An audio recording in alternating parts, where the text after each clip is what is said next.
Hi there, Natalie with you today with a new process video for Altenew. And today I'm creating projects using the rounded rectangle die set. And this die set is very simple, and I'm going to tell you it's very versatile. You can use it to make cars, but I want to show you how you can create very dynamic background using a rainbow and this die. So what I'm going to use is my mini die cutting machine, and I'm going to use the gradient cardstock. And you saw already I have a strip of pictures of my family.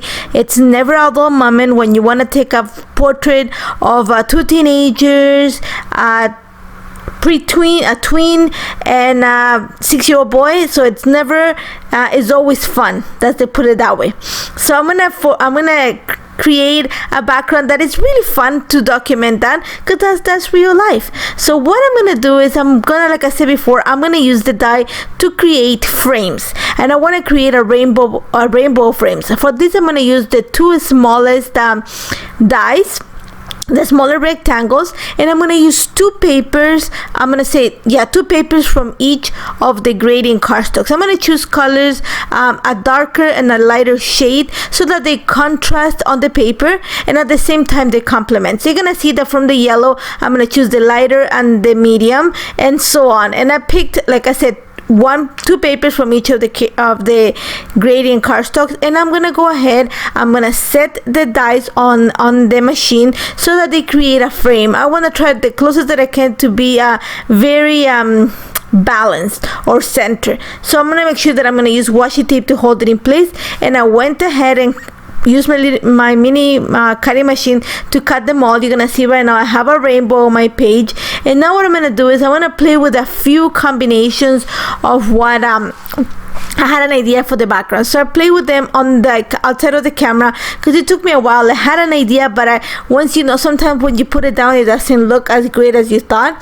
So then I'm just playing with it, and you're gonna see right now that I'm gonna start just kind of moving the frames around, kind of creating a chain look. It's gonna look like they're chained together, and it's gonna create kind of a rhomboid shape on the background. So this is just me playing with the frames. I already played with a few of them. I took the dog out for a walk, came back, and I'm just gonna continue working on this, and I'm really liking the shape of what this looks like. It's just the rhomboid shape that the frames create on the background.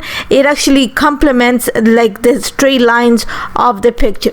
So once I have that in place and I have my idea has cemented, I'm gonna go ahead and kind of like I'm just using a piece of scratch cardstock on the background just to help me build this. I'm gonna make sure that I add my frames from the edge to the edge. So right now that like I said, my idea is cemented, I'm gonna go ahead and like really set the frames in place.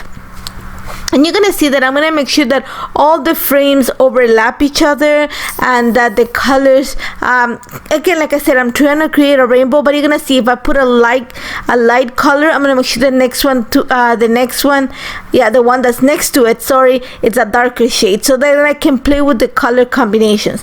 Once I have everything set, I'm actually gonna bring a ruler just to help me make sure that it keeps this straight. I want to make sure that even though, like I said, they're linked and they're superimposed, they're overlapped, I want to keep them straight. And that's one of the reasons why I chose to add my frames from the edge to the edge, because it just helps to keep everything perpendicular in a way. So I'm going to use my ruler, and then I'm just going to use my little fine tip glue just to add little dots of glue that keeps the frames together.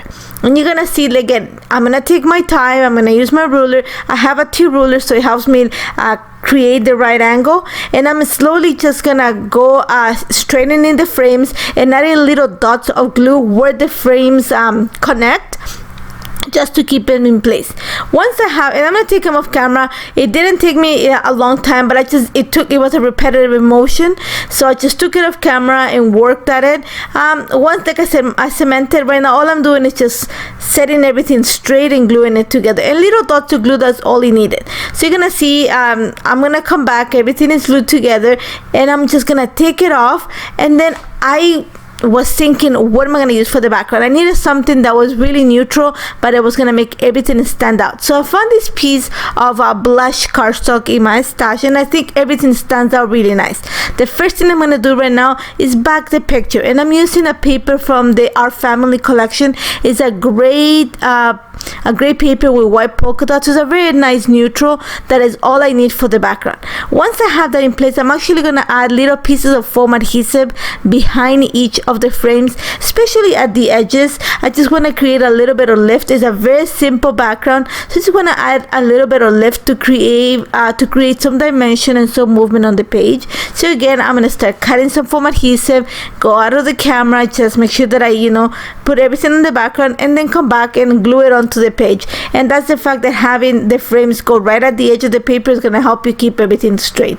Once I have that in place, I'm going to add foam adhesive behind the picture and make it a little bit thicker. So I'm going to use I don't know if you call it thicker foam adhesive, but just a little bit, it's going to give a little bit extra height to the picture, because I want that to be the one that stands out. After that, first thing I'm going to do is I went into the Live Your Dream collection, because all the colors that I have, there's a rainbow colors, there's some expressions there that I think I can use, especially in the die cuts. And then I went and used the Welcome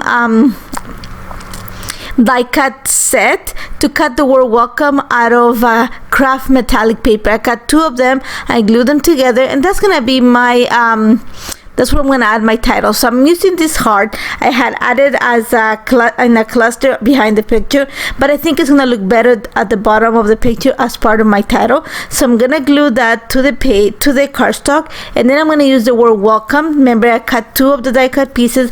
I'm going to stack them together and then glue them right onto the heart, and then the title is going to read welcome to our family, and the word family, I'm going to use the alphas that come in the Live Your Dream collection. It's a beautiful print, and I think I just want something that has a lot of movement, some curvature, just to catch the roundness of the rectangles.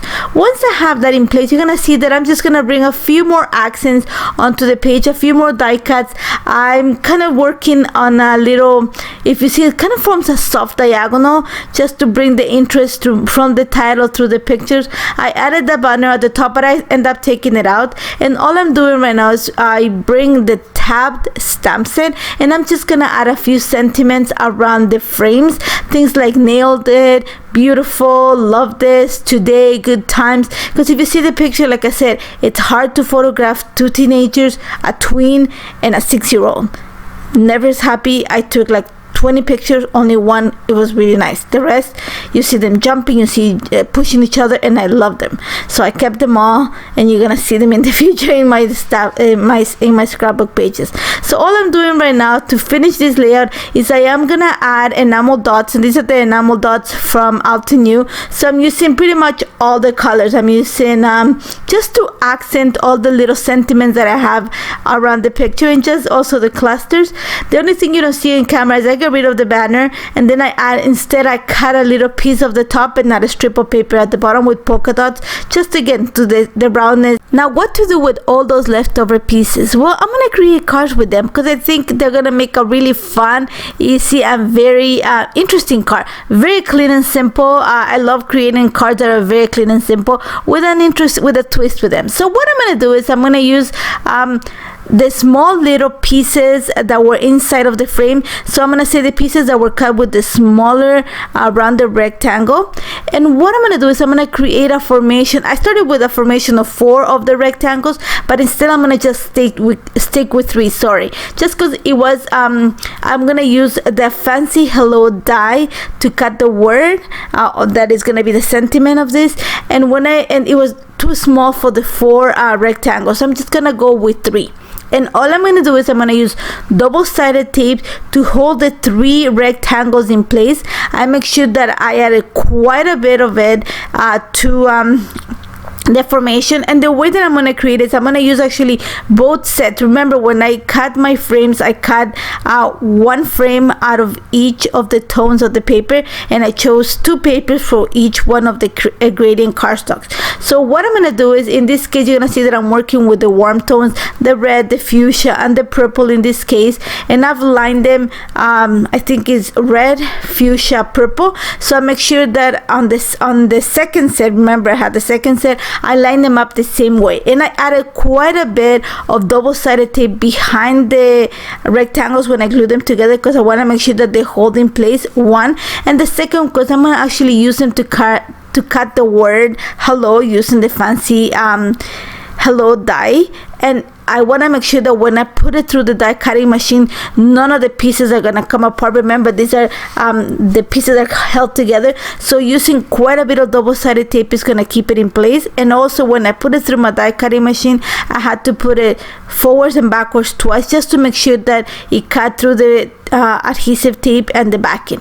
Now you're going to see that I forgot to change the battery of the camera, so didn't realize the camera had died until I started working on my cool cool tones card. So I'm gonna show you that instead. And you're gonna see that once like I said, I created my formation of the 3 triangles. I'm using the lighter tone in this case to create the base, and then I cut the word hello from the darker tones. I'm carefully peeling the backing of the double-sided tape and gluing it onto the rectangles, making sure that the lines land or align with the lines of the rectangle formation. And that's just gonna create like a really cool 2-tone contrast, make the word hello stand out. Once I have that ready, I'm adding some foam adhesive behind the 3 rectangles that I have. I want them to lift or kind of pop from the panel, the card panel, and I'm using Nina cardstock for the background, for the panel, 110 pound weight, just because I want something really sturdy.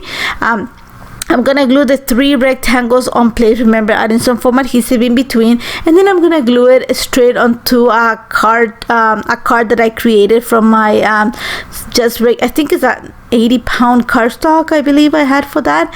And once I have that in place, just to make the word hello stand out, I'm actually gonna add a little bit of clear, this is Nouveau clear drops, and you're just gonna create that nice consistency and that glossiness on the word. After that, I just added a few gems. I went with black gems, but something really heavy, just to balance the rectangles and bring the attention to them. That's about it. Super simple. I love using the leftover pieces, and that created a really cool card. And then you're gonna see right now the also some of the close-ups of the scrapbook layout. Again, love how this turned out. I love the fact that the frames just create this really colorful and dynamic background. I'm so glad you joined me today. Thank you so much for joining me. As always, if you have any questions, don't hesitate to contact me. Remember to check the blog and to subscribe to the channel. There's lots of contents always being added. Take care, guys.